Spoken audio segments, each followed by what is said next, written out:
Bonjour tout le monde, c'est Mohamed Gueye de Creator Family.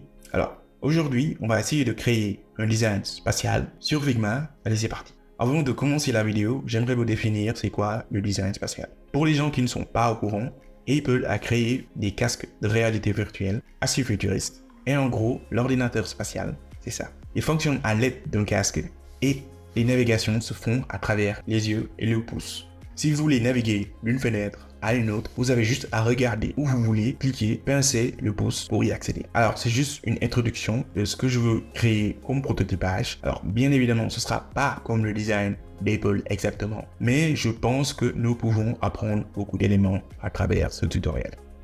Pour ce background-là, je l'ai téléchargé sur Freepik, c'est pas compliqué à télécharger et c'est gratuit. Alors, on va commencer par créer des cercles. Ce que vous devez savoir, c'est que ce design-là, c'est pas compliqué à créer. Voilà. J'ai décidé de mettre cette partie en accéléré parce que voilà, c'est une répétition. Voilà, c'est tout.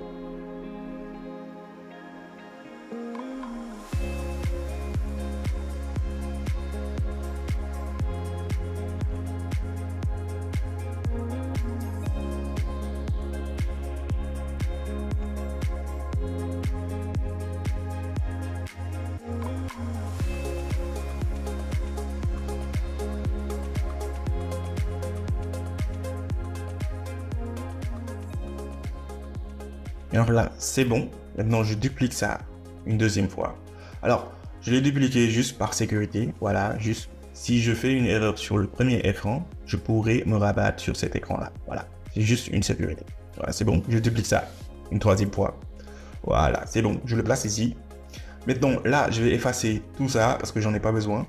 Maintenant, je crée un rectangle, tout simple. Jusque là, je pense que c'est bon. Alors là, maintenant, j'arrondis ça un tout petit peu. Là, il est temps de créer le blur effect. Voilà, pour ce faire, c'est quelque chose de simple. Je clique sur le dégradé linéaire. Voilà, c'est bon. On va aller sur du blanc. Voilà, je le place ici. Jusqu'ici, c'est bon. Maintenant, je vais diminuer l'opacité de 45%. Voilà. Et là, ce sera à 0%. Maintenant, je place ça jusqu'ici. Voilà, c'est bon. Alors là, jusque-là, c'est pas compliqué, c'est simple. Maintenant, pour créer l'effet de glace morphine que vous voyez, voilà, je clique sur effet. Et là, on va aller sur background blur. Et là, j'augmente l'intensité. Voilà, c'est bon. Maintenant, pour le reste, c'est très simple, c'est la même chose. Voilà, il faut juste diminuer la lumière. Voilà, c'est bon. Alors, là, je pense qu'on peut accélérer le truc. Parce que c'est voilà, c'est des trucs qui se répètent encore et encore et encore. Et on se voit juste après.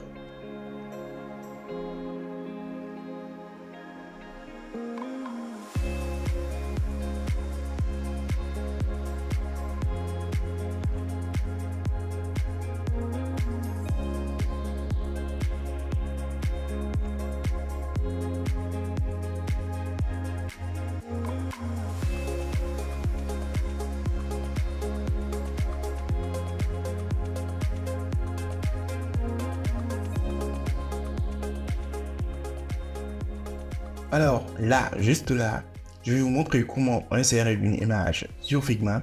Alors, vous voyez cette icône là, vous cliquez dessus. Alors, sur Figma, c'est très simple pour insérer une image. Vous cliquez sur Choose Image. Et là, vous pouvez insérer toutes les images que vous voulez. Voilà, je vais essayer d'insérer cette image-là. Voilà, c'est très simple. Alors moi, je pense que c'est beaucoup plus simple d'insérer une image sur Figma que sur XD. Voilà, c'est mon avis personnel. Alors, pour le reste du design, je pense qu'on va sauter ce passage-là parce que c'est assez répétitif et ça va être du lorem ipsum. Voilà, c'est pas compliqué du tout. On va essayer de le sauter et aller directement vers le prototypage. Voilà, c'est bien. Alors là, j'ai oublié de vous montrer comment créer cet ombrage en bas qu'on a vu là sur cette vidéo. Alors, pour ce faire, vous créez un rectangle et là, vous allez sur Effet. Et là, on va aller sur Layer Blur. Et je pense qu'on va aller sur une opacité de 50% pour voir.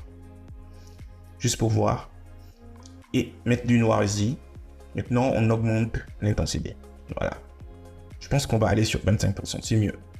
Voilà, c'est bon. Alors là, le design est fini. On a notre ombrage et tout. Voilà, c'est bon. Maintenant, je pense qu'il est temps de créer l'animation pour le prototypage. Alors là, on va dupliquer ça une fois. Et je vais dupliquer ça une deuxième fois aussi. Voilà. Vous allez comprendre tout de suite ce que je veux faire. Voilà, je vais dupliquer ça encore une fois. Voilà, c'est bon. Jusqu'ici, c'est bon. Et là, on va commencer à créer l'animation. Alors, tout d'abord, cette icône-là, je vais agrandir ça. Voilà, je veux que quand vous cliquez sur message, cette icône s'agrandit un tout petit peu. Voilà, c'est bon. Et là, pour toute cette fenêtre-là, je vais sélectionner tout ça et je diminue la taille. Voilà, on va diminuer la taille. Voilà. Et maintenant, on va aller sur les effets, voilà, bien évidemment. Et vous cliquez sur plus, effet, layer blur. Et là, j'augmente l'intensité jusqu'à ce que ça disparaisse. Encore une fois, encore. Voilà, c'est bon. Je veux que, avant que cette fenêtre apparaisse, ça se diminue. Voilà. Et ça va, je veux que ça fasse une animation de blur effect. Ici, je vais séparer les icônes, là, et je sépare l'autre partie aussi. Toi, tu te places là, voilà, c'est bon. Et je sépare l'autre partie jusqu'ici. Voilà, c'est pas compliqué. Et je fais la même chose comme l'autre, voilà, comme sur l'autre. Je sélectionne ça, je vais aller faire effet, layer blur, et là, j'augmente l'intensité. Voilà, c'est bon. Là, on a fini notre animation. Maintenant, il est temps de créer les liens. Alors, pour les liens, c'est comme sur Figma, c'est pas compliqué. Vous cliquez sur ce, voilà, le premier lien là, prototypage. Là, je rattache le premier lien comme sur XD. Voilà, c'est pas compliqué. Là, ce sera on click. Voilà, c'est bon. Navigate to. Voilà, c'est bon. Desktop 7, c'est bon. Et là, ce doit être Smart Animation. Voilà, parce que je veux que ça crée une animation. Voilà, ça s'agrandit. Voilà, c'est bon. Et je fais la même chose sur l'autre. Voilà, je vais d'abord effacer ces deux trucs-là parce que j'en ai pas besoin. Ça va m'encombrer. C'est bon. Maintenant, ici, ce sera After Delay. Alors, là, vous devez savoir que c'est After Delay, ça veut dire après un délai de 100 millisecondes, je veux que ça se navigue vers cette page-là. Voilà. C'est pas compliqué. Voilà, c'est très simple. Je fais la même chose ici. Voilà. Je vais effacer ça parce que voilà, j'en ai pas besoin. 1, 2, c'est bon. Maintenant, vous cliquez sur plus. Et là, vous allez sur After a Delay de 100 millisecondes. Je veux que ça se navigue vers cette page-là. Voilà. Je fais la même chose ici aussi. Voilà. Plus After a Delay. Et là, je vais cliquer sur, je pense que on va aller sur 200 millisecondes.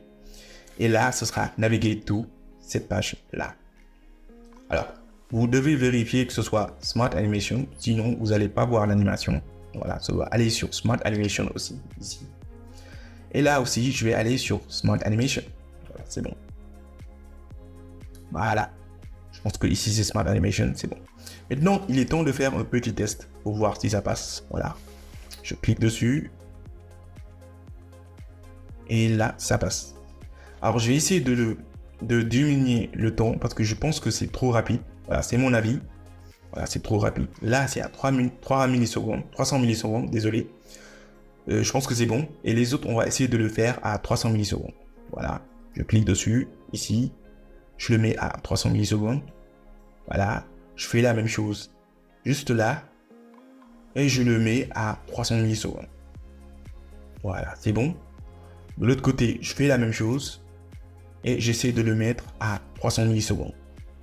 Voilà, c'est bon. Alors, je pense que l'animation, ça passe. Maintenant, on va essayer de faire un dernier test. Voilà, pour voir si ça passe. Voilà, je clique ici. Maintenant, on va agrandir ça parce que c'est le dernier test. Voilà, c'est bon, que ce soit visible. Voilà. Maintenant, normalement, si je clique sur message, ça s'agrandit et ça apparaît avec le blur effect.